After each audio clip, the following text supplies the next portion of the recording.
notre position à l'intérieur du Mali. Ici, ce n'est pas Bamako, c'est une autre ville du Mali. C'est depuis cette position que nous suivons les manigances de la junte française qui essaie de piéger le Nigeria. Piéger le Nigeria en l'utilisant pour piéger les pays de l'AES, ça ne va pas fonctionner, mais pour se piéger le Nigeria lui-même et surtout piéger une bonne partie de l'Afrique subsaharienne. Ces gens veulent de l'Afrique sans des Africains. Ils veulent de tout ce qui se trouve dans le sous-sol africain. Ils se moquent, peu importe combien les Africains vont mourir. C'était des millions lors de la guerre de Biafra. Aujourd'hui au Congo, nous avons à plus de 5 millions de morts. Dans l'espace AES, nous sommes à des milliers de morts. Au Soudan, on parle de centaines de milliers de morts. Au Soudan du Sud, pareil, des centaines de milliers de morts. Ils se moquent, peu importe. La vie d'un Africain, ça ne compte pas beaucoup pour eux. Au Rwanda, ils avaient fait combien de milliers, de centaines de milliers de morts pour faire, en tout cas, faire main basse sur toutes les ressources de la zone. Ils avaient déjà les ressources, mais le minimum de pourcentage, ça ne les suffisait pas. C'est pourquoi le Nigeria, vous avez constaté quand Donald Trump a dit qu'il va venir, qu'il y avait tel problème, il s'est donné des prétextes. Il dit avoir bombardé, mais après vérification, nous avons constaté que Donald Trump n'avait pas touché des terroristes au Nigeria. Boko Haram n'a pas été touché, ISWAP n'a pas été touché, comme si ça ne suffisait pas. Un petit de Donald Trump, Emmanuel Macron, lui aussi il revient à la charge. Et le Nigeria cette fois-ci, parce que vous savez, il y a déjà un projet en cours pour avoir à un prix presque insignifiant le gaz du Nigeria à travers le gazotier qui doit passer par le Niger, l'Algérie. Donc l'Algérie qui se voit moteur de ces commerces, l'Algérie qui se voit au centre du business pour le peuple d'Afrique. Le Nigeria n'en a pas fini avec la junte française. Et on va utiliser le Nigeria. Et référez-vous à la sortie du ministre de la Défense du Nigeria, M. Christopher Moussa. Entre les pays de l'Est et le Nigeria vont collaborer, il faudrait combattre ensemble le terrorisme. Et ici c'était sincère, d'accord. Mais seulement derrière, pour le moment, on voit la main d'Emmanuel Macron, qui d'ailleurs profite largement du pétrole du Nigeria aussi. Il faudrait le dire, c'est très important. Des gens qui n'ont pas de pétrole chez eux, mais qui ont plusieurs raffineries chez eux. Donc ils ont besoin d'avoir des matières premières ici, aller là-bas, les transformer. Donc ils n'ont aucun intérêt de voir l'Afrique s'émanciper, l'Afrique se développer. Et derrière un projet de lutte contre le terrorisme que la junte française est en train de vouloir amener au Nigeria, se cache véritablement un projet de vouloir déstabiliser les pays de l'Est et le Nigeria lui-même. Parce que la junte française n'a aucun intérêt à ce que les terroristes soient affaiblis.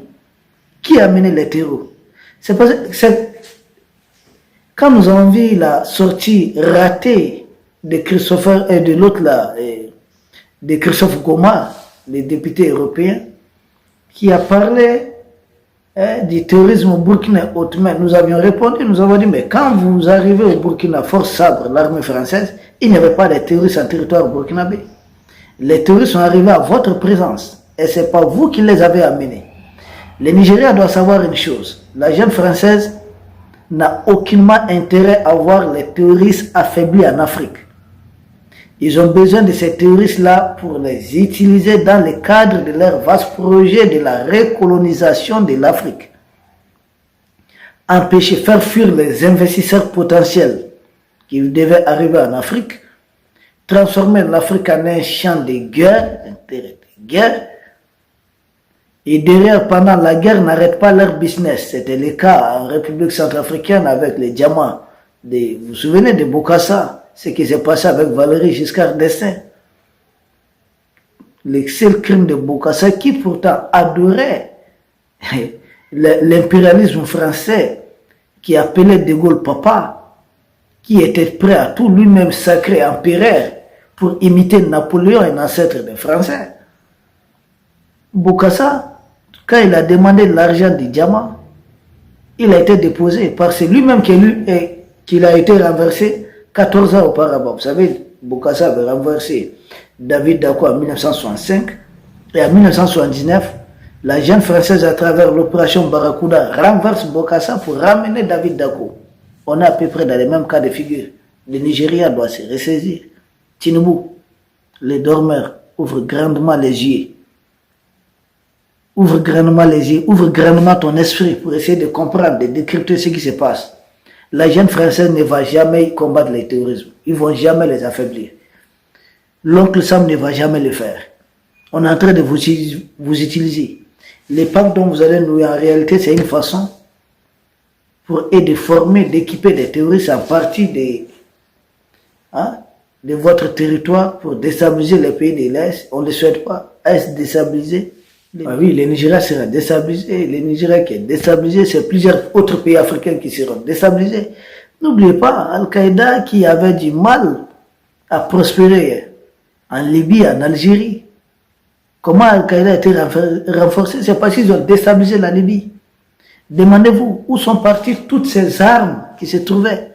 L'arsenal de guerre de l'armée libyenne. Kadhafi avait très bien équipé l'armée libyenne. Où est-ce que ces armes-là sont parties? Ce sont ces armes-là qui ont été utilisées pour envahir le pays de l'Est.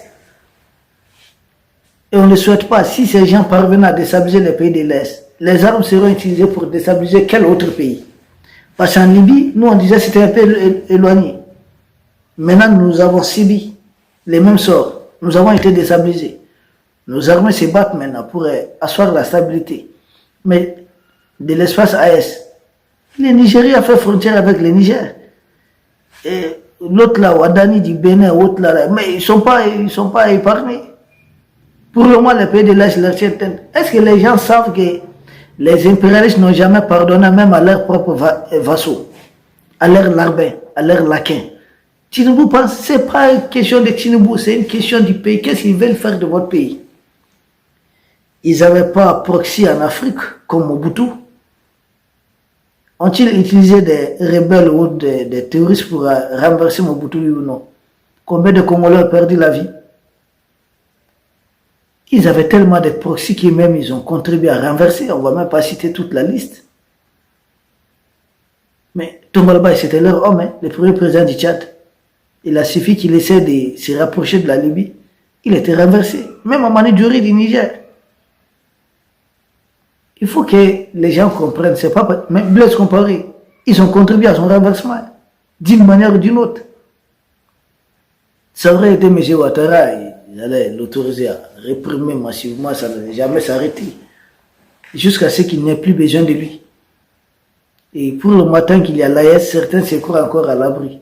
Le Nigeria de Tinubu doit réfléchir à deux fois.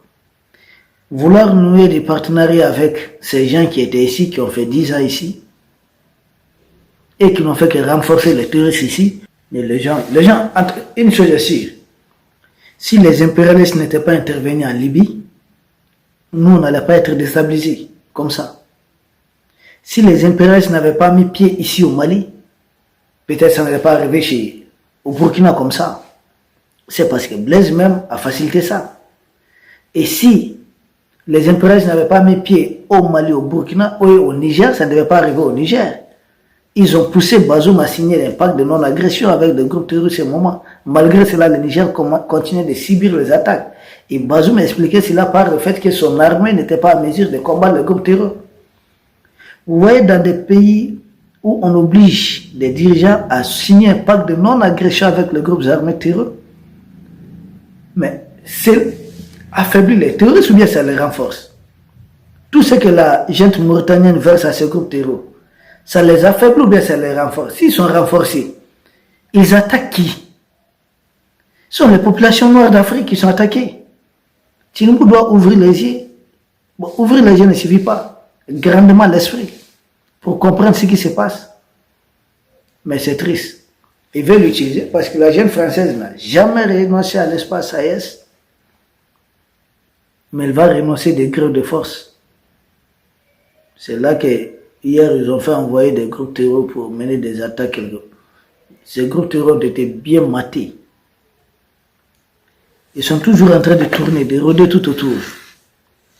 S'ils n'essaient pas, Emmanuel Macron essaie de créer une crise artificielle entre Sonko, Diomaye Faye, donc le Sénégal. Ils sont en Mauritanie, ils fréquentent l'Algérie, ils sont chez Ouattara, maintenant c'est le Nigeria. Ils essaient de tourner tout autour, mais ils n'ont rien compris. nous sommes déterminés plus que jamais. Notre message, Tinubu, réveille-toi, ouvre grandement les yeux. Peuple d'Afrique, nous vous remercions. Nous espérons vous retrouver très bientôt pour un autre sujet au sommet de l'actualité. Merci.